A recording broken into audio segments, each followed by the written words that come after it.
Kain tayo, almusal. May ano tayo, may kape. At may etlog at tuyo.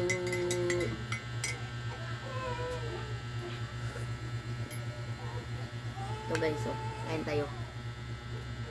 Almusal, almusal. Sarap.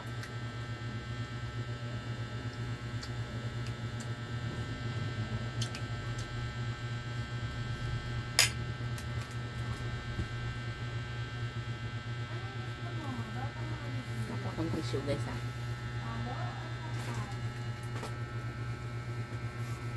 Tayong tissue kasi lagyan natin ng tuyo. Yan o, tuyo. Tuyo. Ganyan lang.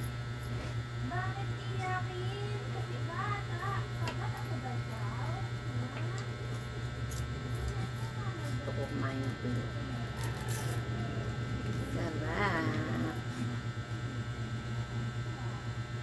Sarap guys, sarap.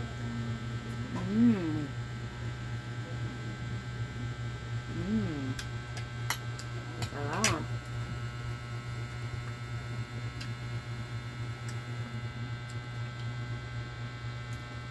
Tuyong tuyo.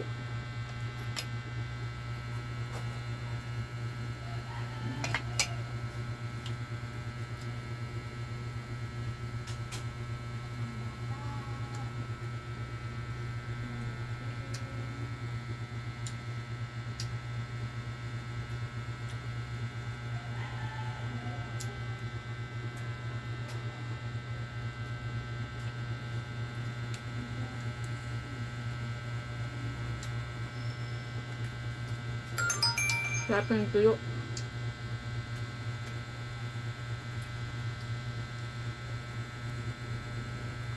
Almusal tayo, almusal. Tapos 10 ng almusal ko.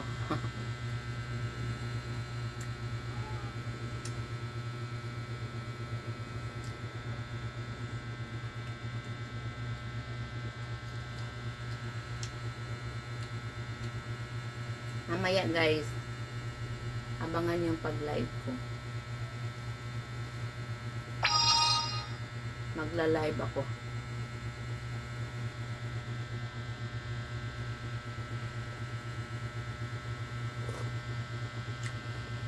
Init.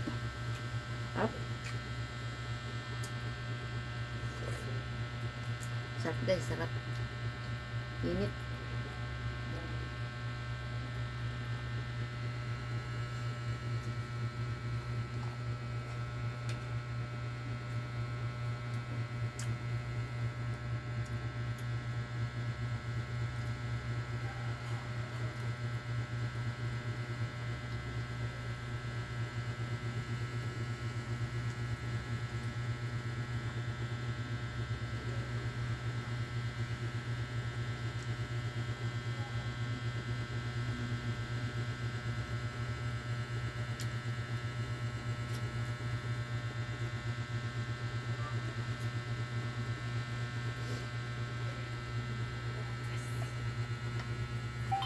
Tulong. Sarap.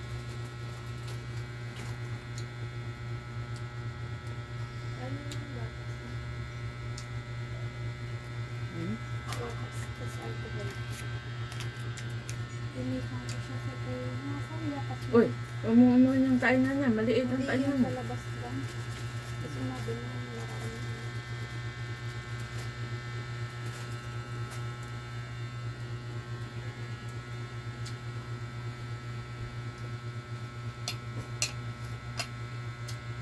Sarap yung tuyo. Kape. Gatas, gatas.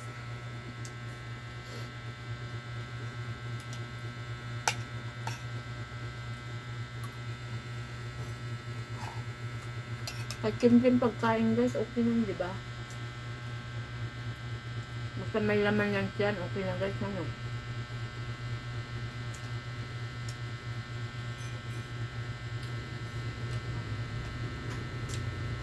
Ako wala akong pili sa ulam.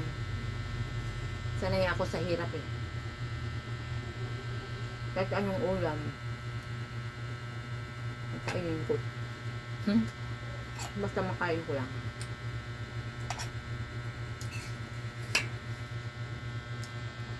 Pero yung iba,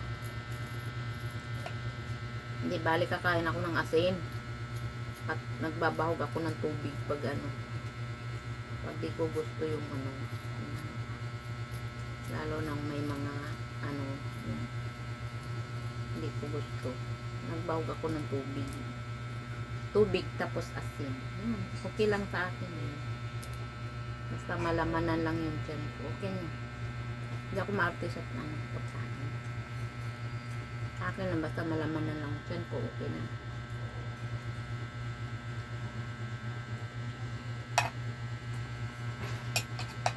Pag kita sa pagkain, wala kang pambili.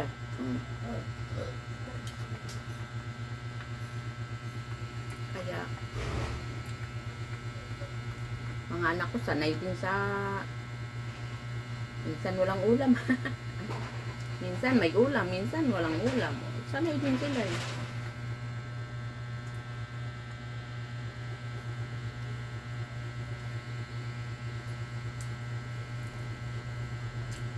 Kaya yung dalawa kong apo, sinanay namin na kahit ang ulam. Kakain sila ngayon ng tuyo, dog, kumain sila.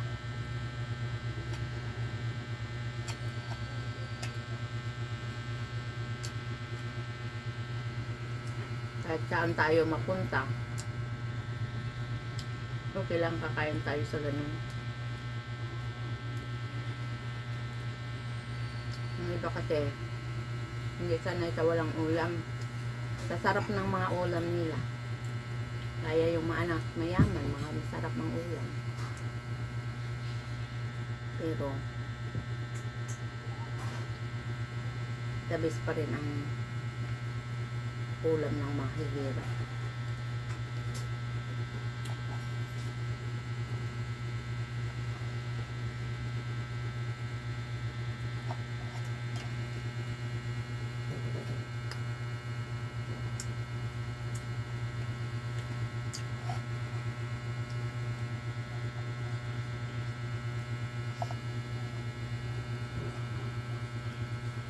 Sarap. Diba? Ubus. Ubus ko guys.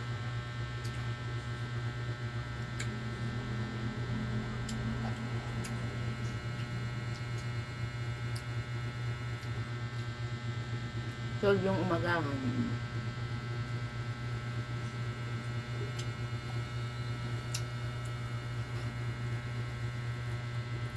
Thank you, Lord.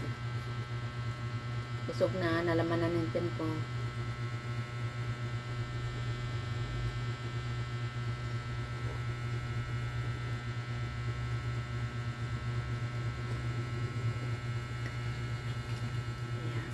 Busog na ako. Thank you so much. Thank you.